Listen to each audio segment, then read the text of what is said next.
Olá, boa noite a todos. Terça-feira, 22 de junho. Veja os destaques de hoje aqui no Segunda Edição. Motorista perde o controle e invade farmácia em Novo Hamburgo.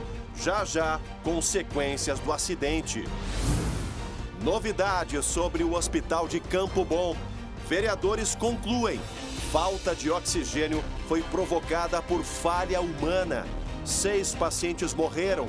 Saiba quais providências serão tomadas. Atenção! Falta de vacina em Porto Alegre e no interior. Nesta quarta, não tem aplicação da primeira dose na capital. Veja quem vai poder se imunizar. Vacina boa é no braço, não abra mão do seu direito. O SBT Rio Grande, Segunda Edição, começa agora. Eu te convido. Vem com a gente.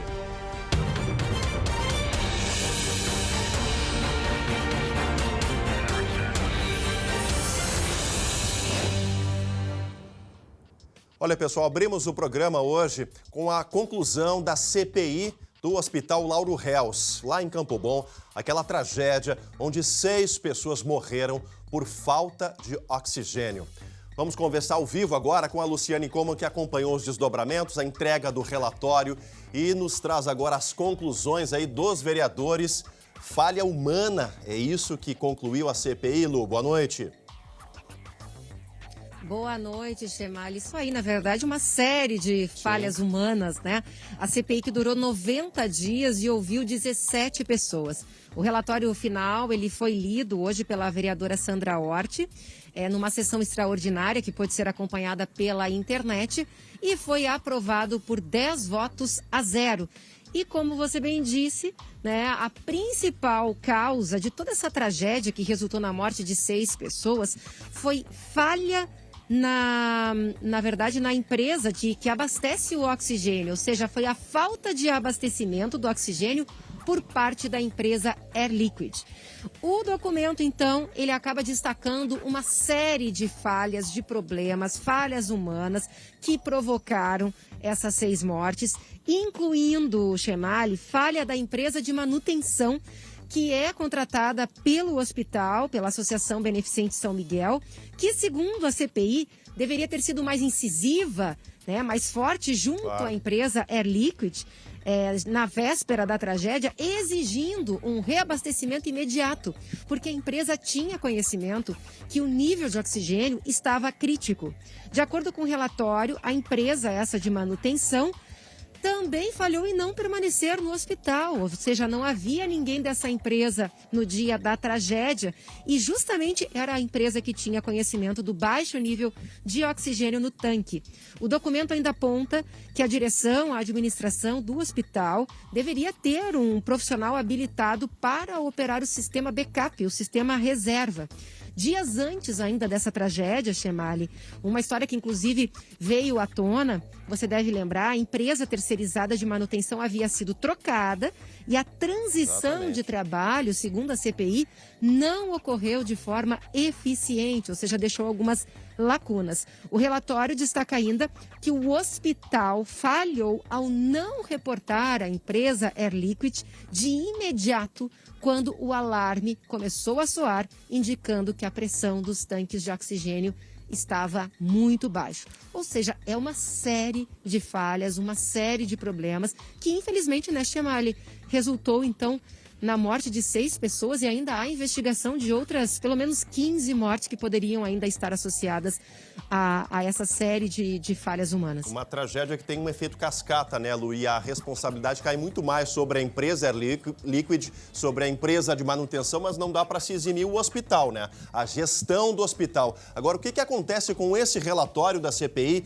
Encaminha para as autoridades, para a justiça? Qual o caminho agora que esse trabalho todo de 90 dias vai enfrentar?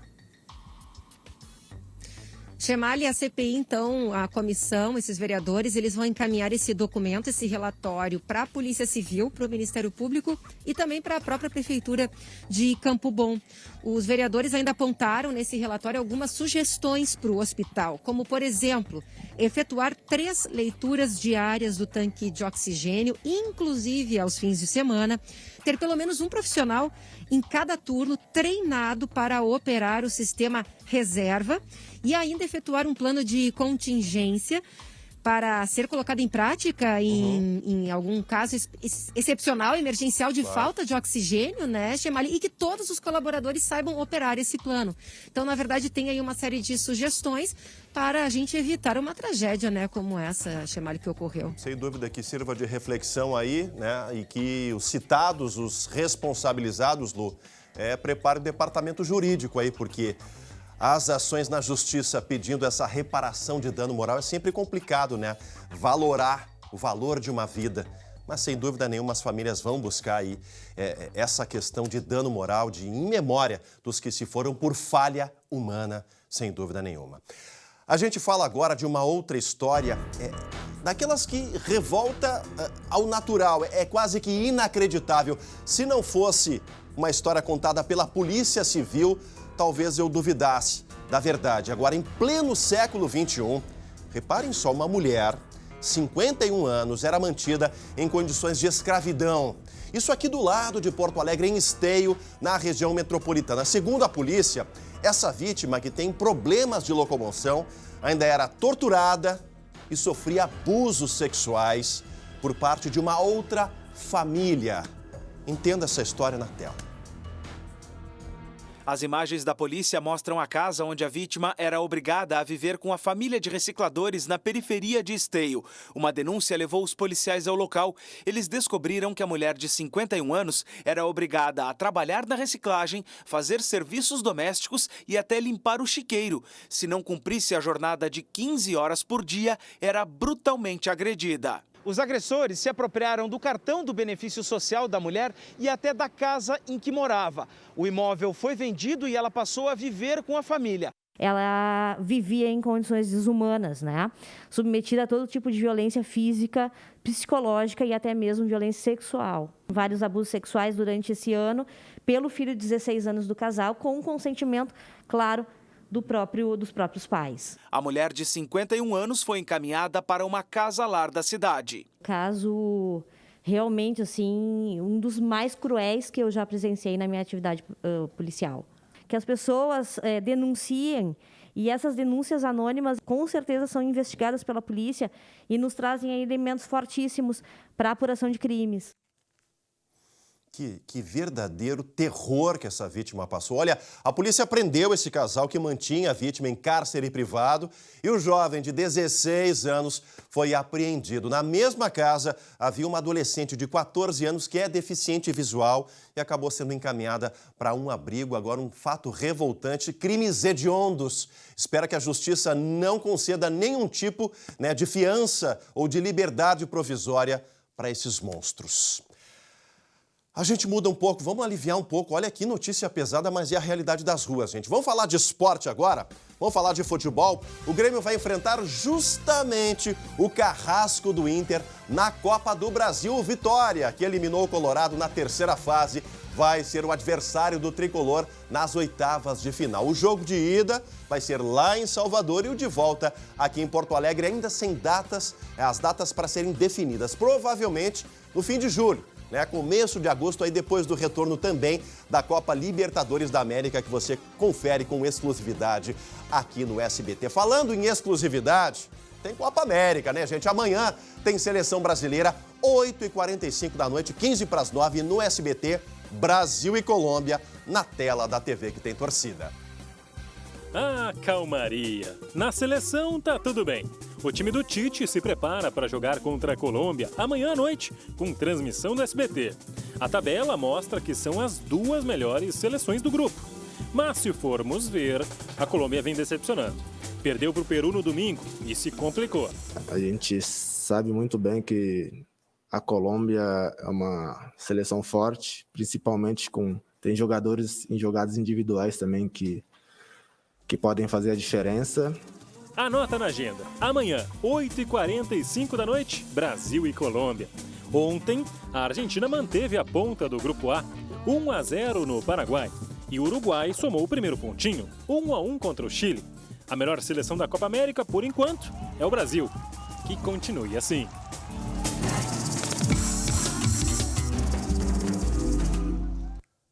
E do futebol para o agronegócio. No Momento Agro de hoje, as delícias de São João. Dia 24 é dia de São João e é mais um ano sem festa junina por conta da pandemia. Mas não é porque não dá para fazer aglomeração, e não devemos, evidentemente, que a gente precisa ficar sem os sabores dessa data. É isso, né, minha amiga Alessandra Bergman?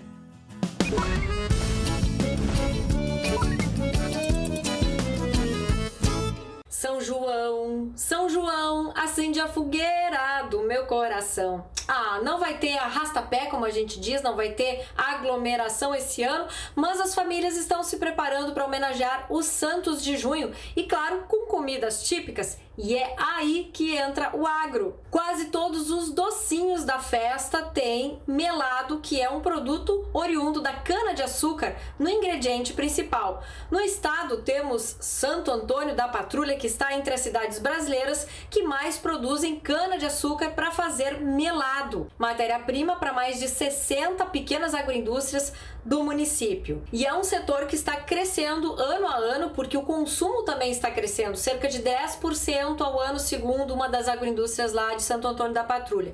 Mas tem outras comidinhas que fazem parte do cardápio junino e que tem tudo a ver com o agro, como, por exemplo, a batata doce, a pipoca, tem a bergamota do Vale do Caí, que é matéria-prima essencial para fazer aqueles bolos deliciosos, tem milho para fazer fubá, para fazer tapioca e, claro, não pode faltar o pinhão da Serra Gaúcha, maravilhoso, e também aquele vinho colonial para fazer o quentão. Para as crianças, suco de uva, sim senhor. É com você, Chemali.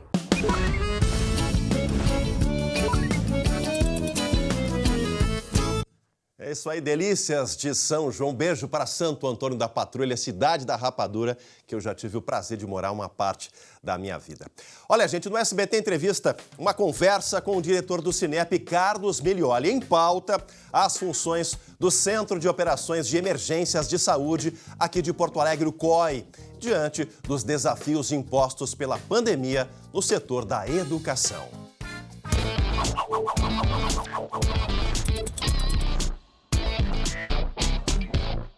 Queria que tu dissesse para a gente como é que funciona esse trabalho, como é que as escolas particulares acabam favorecendo esse diálogo, né, essa integração para alinhavar protocolos e garantir a segurança do retorno das aulas. A partir de um decreto municipal da Prefeitura de Porto Alegre do final do ano passado, outubro de 2020 aproximadamente, nós, todas as instituições, em todas as redes, para conseguir o retorno à presencialidade, deveria produzir um documento chamado Plano de Contingência, para que toda a comunidade escolar, no retorno à presencialidade, mesmo semipresencialmente, possa, então, dar essas aulas, ofertar essas aulas com a maior segurança possível no que diz respeito à contaminação. Além dos representantes do ensino, né, tanto municipal, estadual e particular e também do poder público, que outras entidades formam o COI? Como é que funciona esse trabalho de formação desse grupo que centraliza as atividades dentro do COI? É formado pela Secretaria Municipal da Saúde, Secretaria Municipal de Educação, a primeira Coordenadoria Regional de Educação está representada também, sindicato particular, sindicatos das categorias profissionais, algumas associações de categorias profissionais também estão lá representadas, né, que se reúne semanalmente, às vezes quinzenalmente, para acompanhar como está a situação da pandemia nos ambientes escolares. Do ponto de vista de fiscalização, de acompanhamento desses protocolos, já pode-se ter um saldo de cumprimento dessas exigências por parte das escolas, Carlos? Olha, a Secretaria Municipal de Saúde até divulgou semana passada, se eu não me engano, o primeiro boletim de ocorrências de Covid nas instituições, né?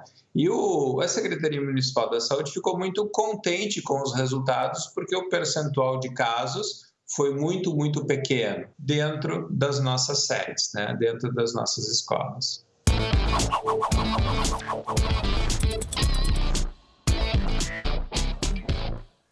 Fique agora com um recado importante que a FAB da EVT Assessoria tem para ti. Estamos passando por um momento muito complicado, vivendo cheio de incertezas e preocupações. E para piorar, você comprou um carro e está pagando por 2, às vezes até por 3. O banco não para de te ligar e a busca e apreensão está batendo a sua porta. Faça como o nosso cliente Alexandro. Gente, o senhor Alexandro chegou no nosso escritório desesperado, com a dívida do seu carro acima de R$30 mil, busca e apreensão e restrições. E em alguns meses nós conseguimos um acordo de quitação por R$3 mil. É isso mesmo, gente, R$3 mil. A EVT é uma assessoria que te ajuda a reduzir as suas dívidas de financiamento de veículos, cartões de crédito e também empréstimos. Ligue agora para a EVT Assessoria que nós vamos te ajudar. Olha aqui na tela, ligue agora 3391-3852 ou manda um WhatsApp para 99770-2864. Anota aí que eu vou repetir. 3391-3852 ou manda uma mensagem de WhatsApp para 99770-2864 e fale com a EVT Assessoria que a gente te ajuda a passar por esse momento e acabar de uma vez por todas com as suas dívidas. E ainda hoje, aqui no Segunda Edição, flagrante, carro invade farmácia em Novo Hamburgo. Já já os detalhes desse acidente. E ainda, onde tem vacina? Tá faltando na capital e no interior. É isso, Lu? É isso mesmo, Chemali. Daqui a pouco eu trago o calendário de imunização em algumas cidades do estado. Quem vai poder se proteger amanhã contra a Covid, Chemali? Vou fazer um mistério e só respondo depois do intervalo. Voltamos ao vivo com a Segunda Edição para todo o nosso Rio Grande. Agora, gente, flagrante na tela. Presta atenção nessa imagem, um acidente grave que aconteceu hoje à tarde em uma farmácia no Vale dos Sinos. Na tela. A motorista do carro perdeu o controle da direção e invadiu o estabelecimento que fica na Avenida 1º de Março, no centro de Novo Hamburgo. Além da condutora do veículo, outras 2 pessoas ficaram feridas. As vítimas foram encaminhadas para o hospital da cidade pelo SAMU. O acidente foi por volta das 20:01 da tarde desta terça-feira. A polícia ainda não sabe a causa do acidente. Tamanho do susto. Felizmente, nada de tão grave assim, fora o prejuízo da farmácia. Olha essa informação, a partir de amanhã, a Estação Mercado da Transurb vai medir a temperatura dos usuários que chegarem à capital. Aqueles que apresentarem febre farão teste rápido de Covid-19. Testagem aleatória também será feita em até 10% dos passageiros. Já nas estradas, passa de 400 o número de caminhoneiros testados com o exame PCR, aquele do cotonete no nariz, já popular. O serviço do governo estadual inclui motoristas com destino à Argentina e ao Chile e funciona desde o dia 31 de maio. Nesse período, gente, 24 motoristas tiveram resultado positivo para o coronavírus. Os pontos de coleta ficam nas principais rotas rodoviárias federais gaúchas. Esse objetivo é evitar a transmissão do vírus e conceder o comprovante de ingresso como estrangeiros para os motoristas profissionais. Vamos falar de vacina? Porque chegou hoje ao Brasil a 4ª opção de vacina contra o coronavírus. 1,5 milhão de doses da Janssen, que ainda não tem previsão de serem distribuídas aos estados. Esse imunizante tem um diferencial. É de aplicação única e poderia resolver os problemas de alguns municípios gaúchos onde a primeira dose está sendo suspensa. Vamos saber quais as cidades já enfrentam essa suspensão da aplicação de vacinas. Porto Alegre está nesse cenário, Lu? Tá sim, Chemali. Que notícia ruim, né? Lá se foi a nossa programação, né, Chemali? Tô aqui no calendário, pela vacina, mas sim. Pois é, parou nos 50 anos e amanhã não vai ter aplicação da primeira dose. Porto Alegre, amanhã, quarta-feira, só vai ter aplicação de segunda dose, ou seja, Coronavac, Pfizer e AstraZeneca. Vai seguir também aquele agendamento pelo aplicativo 156 mais POA para o horário noturno, tá, Chemali? Agora vamos subir a serra, porque em Gramado também está faltando doses. Por isso, amanhã a vacinação será restrita a gestantes e às puérperas, ou seja, as mamães que deram à luz há até 45 dias. E essa vacinação ocorre no Expo Gramado e no Centro de Saúde. Mesma situação também em Vacaria. Enquanto não chegarem novas doses, o município vai vacinar apenas segunda dose de Coronavac e de AstraZeneca. Bom, em Caxias do Sul, lá ainda tem, viu, Chemali, primeira dose. Então, segue ali a vacinação dos grupos prioritários e de pessoas com mais de 49 anos. Nessa semana também começou em Caxias a vacinação de caminhoneiros, motoristas e cobradores do transporte coletivo. E a outra novidade é que as gestantes e as mamães que recém deram à luz não precisam mais apresentar o encaminhamento médico ali na hora da vacina. Já a segunda dose da Coronavac ou da AstraZeneca está sendo aplicada apenas em quem está em atraso ou para quem fez o agendamento. E em Bento Gonçalves, amanhã é dia de vacinar motoristas do transporte coletivo, de cargas, escolar e também caminhoneiros na sede do SEST Senat pela manhã e pela tarde, Chemali. Tá certo, Lu. Obrigado pelas informações. E olha, a gente encerra a segunda edição de hoje com uma homenagem aos 500 mil brasileiros que perderam a vida para a Covid-19. Agora há pouco, no Parque da Redenção, 500 velas foram acesas por familiares das vítimas, lideranças religiosas e ativistas. A todos o nosso respeito e realmente o nosso sentimento. Até amanhã.